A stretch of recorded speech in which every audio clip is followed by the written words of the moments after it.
Bonjour, bienvenue au cours de physique générale de l'EPFL.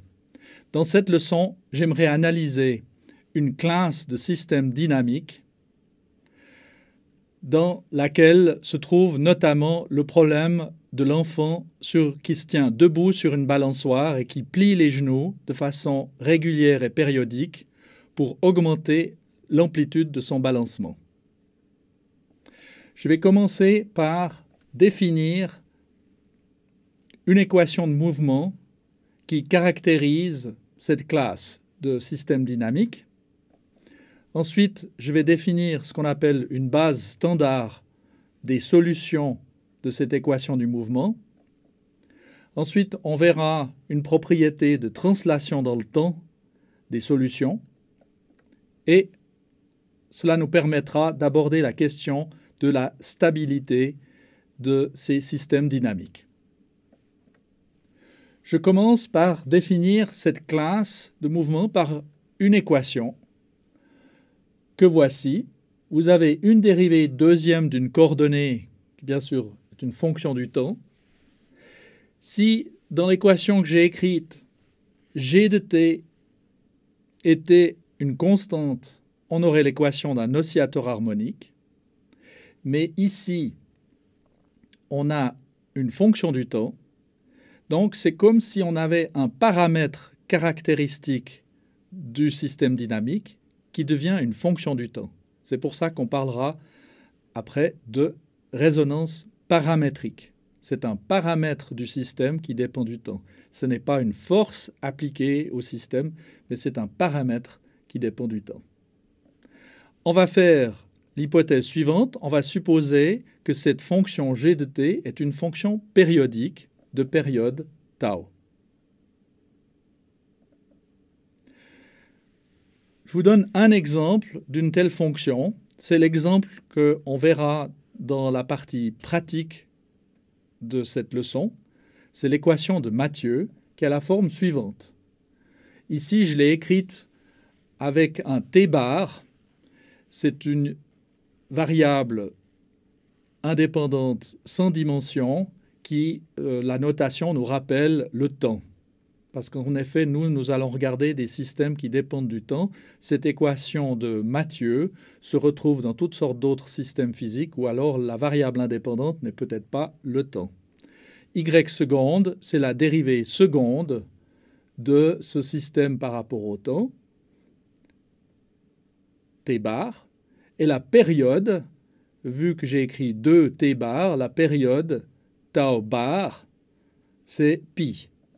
Donc on a un système qui correspond à une équation de type Hill, c'est l'équation qu'on s'est proposé d'analyser dès le début, avec une forme particulière, ici avec ce terme en P et ce terme en Q, le Q donnant l'amplitude de l'oscillation du paramètre. Cette équation de Hill est une équation linéaire. Ici, linéaire veut dire la chose suivante. Si x1 est une solution de l'équation de Hill et x2 aussi, alors toute combinaison linéaire de x1 et de x2 est aussi une solution. On peut le vérifier aisément. Si on calcule la dérivée deuxième de x, on peut l'écrire immédiatement en termes des dérivées deuxième de x1 et de x2. On substitue le résultat de l'équation de Hill, on regroupe les termes et on voit bien apparaître un terme moins g fois x, donc c'est dire que l'équation x est bien solution elle aussi de l'équation de Hill. Maintenant, je vais définir une base appelée standard. Il s'agit ici d'une base de deux solutions linéairement indépendantes, comme on va le voir, qui vont jouer un rôle spécial dans notre description. La première fonction E1 de t, solution de cette équation de Hill, a cette propriété-là, au temps t égale 0, on a une amplitude non nulle, x0, et une vitesse nulle. Pour la deuxième, je vais prendre une condition initiale qui est que la position, l'amplitude est nulle et la vitesse vaut v0 non nul. Maintenant, je vais vous convaincre que ces deux solutions sont linéairement indépendantes. Ça veut dire quoi, pratiquement, qu'elles sont linéairement indépendantes? Bien, ça veut dire, par exemple, ceci. Si je prends une combinaison linéaire de E1 et de E2, et qu'il se trouve que cette combinaison-là est proportionnelle à E1, ça veut dire nécessairement, si les deux solutions sont linéairement indépendantes, ça veut dire nécessairement que le B doit être nul. Et à ce moment-là, C vaut 1. Explicitons cela. D'abord, si j'ai cette équation-là, j'ai aussi, pour les dérivées par rapport au temps, une équation comme ceci, avec les dérivées par rapport au temps des fonctions. Maintenant, je vais écrire ce système d'équations-là de façon matricielle. Le voici. Et maintenant, je peux regrouper les termes et l'écrire ainsi. Maintenant, si cette matrice-là est invertible, alors j'aurai 1 moins C et B qui vaut la matrice inverse fois le 0. Et on sait que cette matrice est invertible si son déterminant est non nul, donc il faut se préoccuper du déterminant. Alors par chance, une propriété de ce déterminant, c'est qu'il est indépendant du temps. Donc on va pouvoir le calculer, notamment en prenant les valeurs à t égale 0. Prouvons d'abord que ce déterminant est indépendant du temps. Alors ici, je calcule la dérivée par rapport au temps de W. W, qu'on appelle vronskien, a un terme en E1, E2 point. Donc la dérivée par rapport au temps va faire apparaître un E1 point, E2 point, c'est ce terme-là. Un E1, E2 point, point, il est là. Moins E1 point, point, E2, il est là. Et encore moins E1, E2 point, il est là. Ces deux termes s'annulent. Il me reste ce terme-là, mais celui-là, je peux l'écrire E1 avec moins G fois E2. Et ce terme-là, je peux l'écrire plus E1 fois G fois E2. Et donc, ces deux termes s'annulent. On a bien que la dérivée par rapport au temps de W est nulle. Donc W est une constante. Je peux la calculer à t égale 0. C'est ce terme fois ce terme moins celui-là. Donc W vaut x0, v0. Et on a choisi des solutions non triviales. Donc x0 et v0, les deux sont non nuls. Et donc le W, il est différent de 0. Par conséquent, il faut que 1 moins C soit nul et B égale 0. C'est ce qu'on avait exprimé ici. Donc, E1 et E2 sont des solutions linéairement indépendantes. Je vais maintenant définir l'espace vectoriel des solutions. Je le fais de la manière suivante. Si x de t est une solution, alors je peux écrire x de t comme une combinaison linéaire des deux fonctions E1 et E2. C'est ce que j'ai écrit ici. Maintenant, mon espace vectoriel, je vais l'écrire comme un espace à deux dimensions où les vecteurs ont les composantes A et B. Et tous ces vecteurs de type A et B représentent des combinaisons linéaires de E1 et de E2, donc des solutions de notre problème. Maintenant, je vais démontrer une propriété qui est la suivante. Si x de t est une solution, alors si on translate la solution d'un temps tau, je vous rappelle que tau c'est la période de la fonction g de t qui définit notre problème, alors x de t plus tau est aussi une solution. Procédons à la démonstration. Je considère t' qui vaut t plus tau. Je considère x comme une fonction de t' et t' est une fonction de t.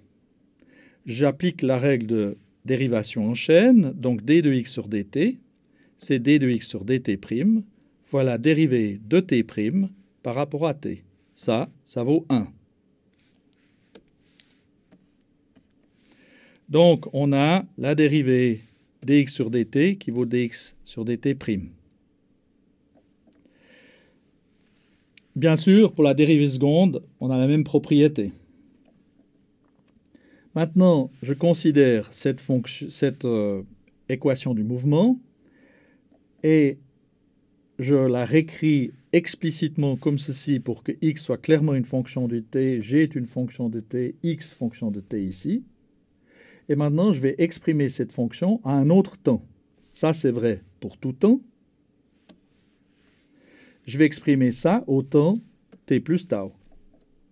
Ça me donne explicitement cette équation-là.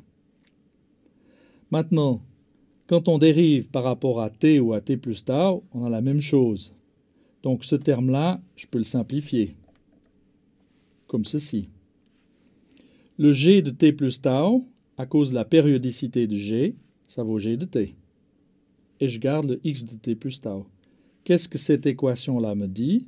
Elle me dit que cette fonction-là, x de t plus tau, est une solution de l'équation dite de Hill. Donc, j'ai démontré ce que je voulais.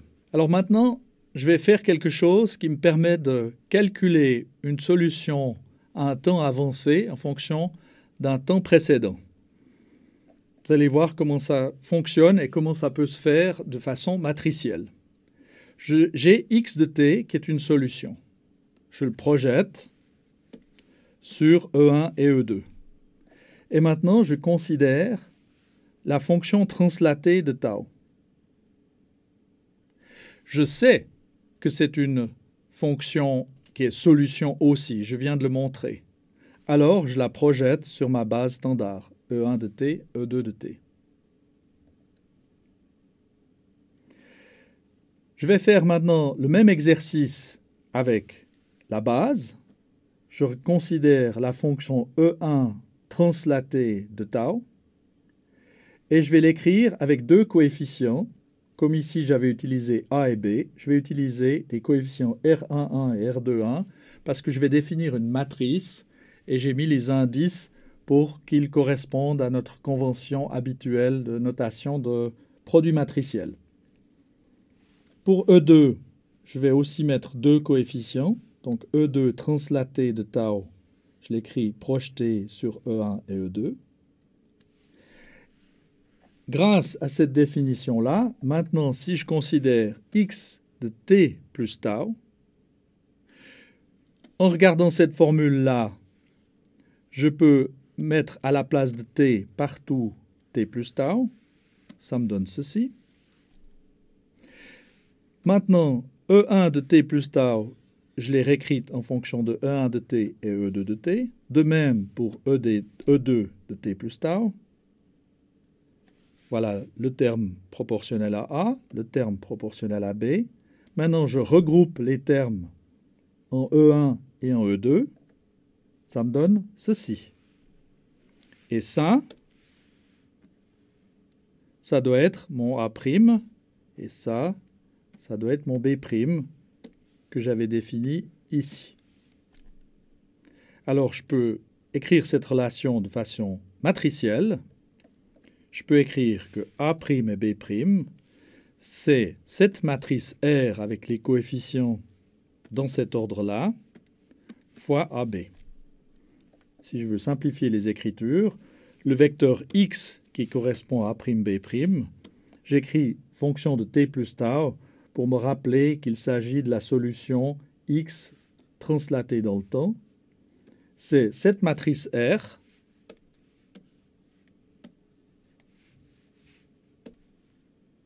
fois le vecteur AB qui est la solution au temps t. Donc j'ai une relation ici entre la solution au temps t plus tau et la solution au temps t. C'est cette relation-là qui va me permettre d'analyser les stabilités du système. Alors, je vais commencer par exprimer cette matrice R en fonction des conditions initiales que je m'étais données pour E1 et E2. Voilà, je rappelle la définition des coefficients R1, R11, R21, R12, R22. Je peux dériver ces fonctions par rapport au temps. Ça me donne ceci.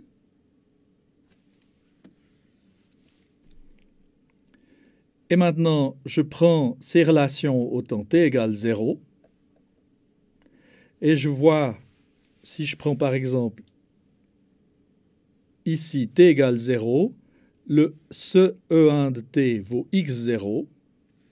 Ceci est nul. Et là, on a E1 de tau.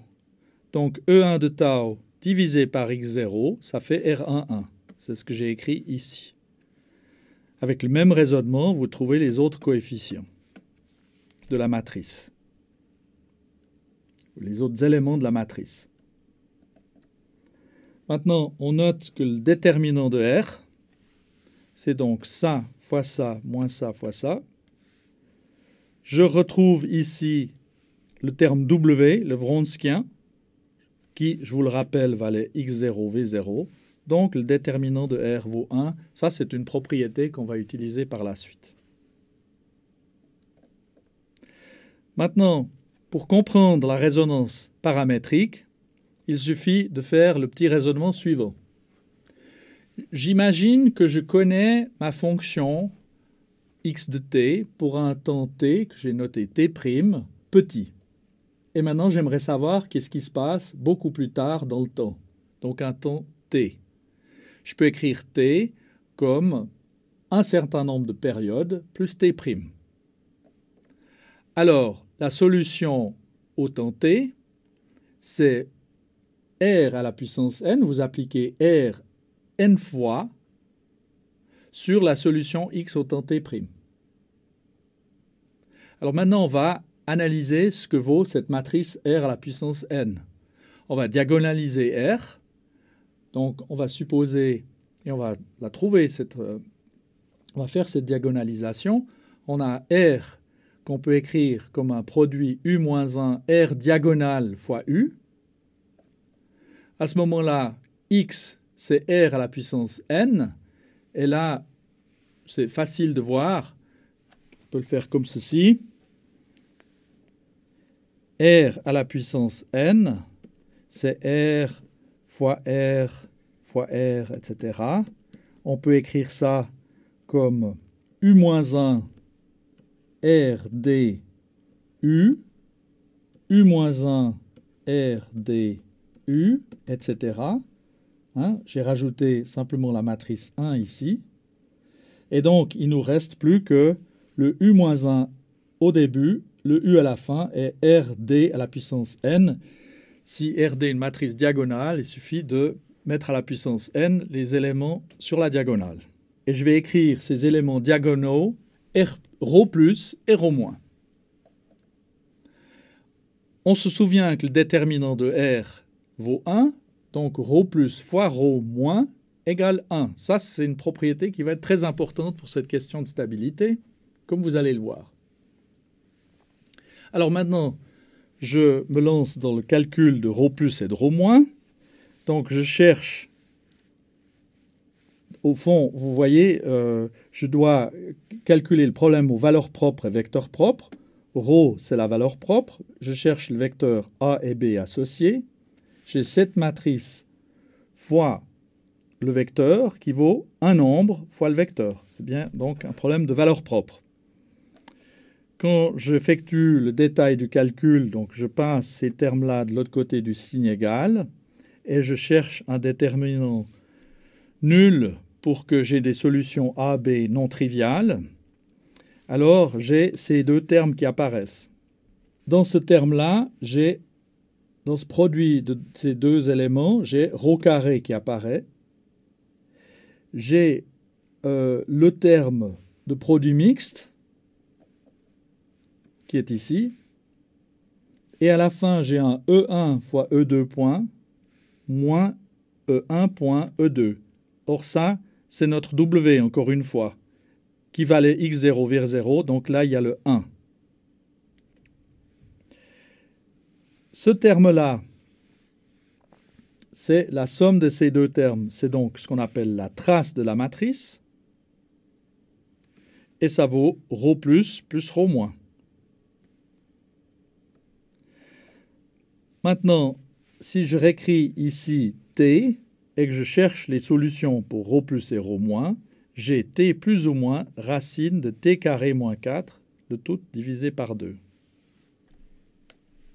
Alors maintenant, on va tout de suite voir comment apparaissent des solutions qui divergent, des solutions instables. En effet, si on considère ces solutions-là avec un t carré qui est plus grand que 4, ρ plus et ρ moins est réel. Donc, je rappelle cette formule-là, quand on va chercher un t très grand, n est très grand, on va avoir ρ plus à la puissance n et ρ moins à la puissance n qui interviennent. Maintenant, comme ρ plus fois ρ moins vaut 1, vous avez ρ plus qui vaut 1 sur ρ moins. Si une racine est plus grande que 1, on verra après le cas de la racine qui vaut 1. Mais si une racine est plus grande que 1, l'autre est plus petite que 1. Des deux, il y en a toujours une qui diverge. Donc on a un système qui devient instable.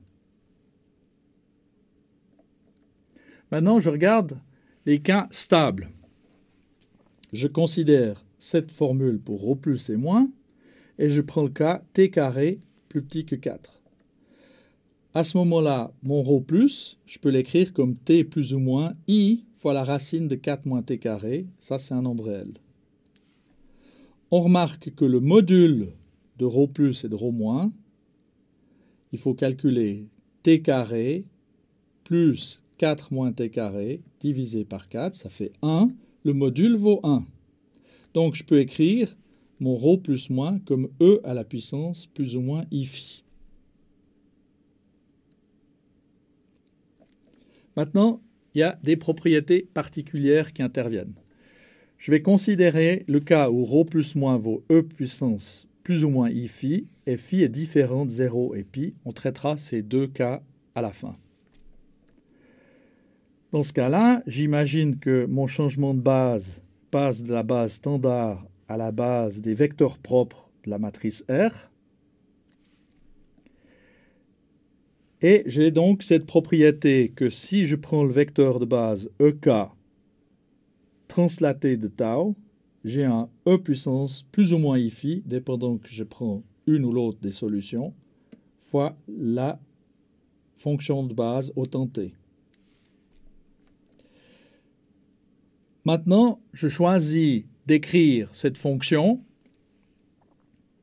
comme E puissance I phi de t fois UK de t. C'est ce qu'avait fait Floquet, et cette théorie est connue comme la théorie de Floquet. Si on fait ceci, on peut se convaincre que UK de t est une fonction périodique.